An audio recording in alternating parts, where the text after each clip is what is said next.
അപ്പോൾ ഇന്നത്തെ വീഡിയോ നമ്മളെ സോപ്പ് ഉണ്ടാക്കുന്ന ഒരു വീഡിയോ ആണ് കേട്ടോ. നമ്മുടെ ലോങ് വീഡിയോ കാണാത്തവരൊന്ന് പോയി കാണണേ. അപ്പോൾ ഞാൻ ഷോർട്സിൽ ഇട്ടിട്ടില്ല കേട്ടോ, വല്ലാണ്ടുള്ള നമ്മളെ ലെങ്ത്ത് കൂടണ്ടെന്ന് വിചാരിച്ചിട്ടാണ് കേട്ടോ.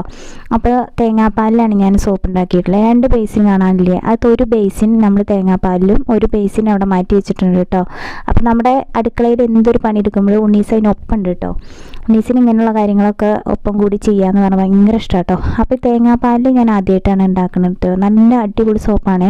അപ്പോൾ നല്ല പതയും നല്ല സ്മെല്ലും ഉണ്ട് കേട്ടോ. സ്മെല്ല് നമ്മൾ കെമിക്കലൊന്നും കൂടാതെ കേട്ടോ ഈ ഒരു സോപ്പ് ഉണ്ടാക്കിയിട്ടുള്ളത്. അപ്പോൾ ആർക്കെങ്കിലും ഈ ഒരു സോപ്പ് വേണമെന്നുണ്ടെങ്കിൽ ഒന്ന് കമൻറ്റിൽ കൂടെ അറിയിക്കണം കേട്ടോ. അപ്പോൾ നമ്മൾ എത്തിച്ചു തരും കേട്ടോ. അപ്പോൾ അങ്ങനെ ഈ ഒരു കവറിങ് കൂടി ചെയ്യുമ്പോഴാണ് നമ്മുടെ സോപ്പിന് ഒരു ഭംഗി തോന്നിക്കുക. അപ്പോൾ നമ്മൾ ആർക്കെങ്കിലും കൊടുക്കുമ്പോൾ ഇതുപോലെ കവർ ചെയ്ത് തന്നെ അടിപൊളിയായിട്ട് വൃത്തിയിൽ കൊടുക്കണം. അപ്പം അങ്ങനെ ഞാൻ ഈ ലോങ് വീഡിയോ കാണാത്തവരുണ്ടെങ്കിൽ പോയി കാണുക, സബ്സ്ക്രൈബ് ചെയ്യുക, ലൈക്ക് ചെയ്യുക, ഷെയർ ചെയ്യുക, മറക്കരുത്. ബൈ.